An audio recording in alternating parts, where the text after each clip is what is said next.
दूसरी बात मैं यह कह रहा था कि मान लिया कि हमारे मौलाना अब्दुल्ला साहब हैं, कहीं चले गए, इस जरूरत के पेश नजर क्या करेंगे?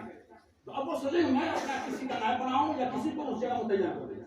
तो बजाय इनकी परेशानी को दूर करने के लिए नायब मुआविन की हैसियत से हाफिज कारी अब्दुल रहमान साहब को मुतय्यन किया जाता है, ताकि ये आपके साथ रहेंगे, आप मुआवनत करते रहेंगे, मदद करते रहेंगे। इसलिए मुआविन काजी के नाम पे हजरत कारी हाफिज मुआविन काजी अब्दुल रहमान साहब को जो मुतय्यन किया जाता है।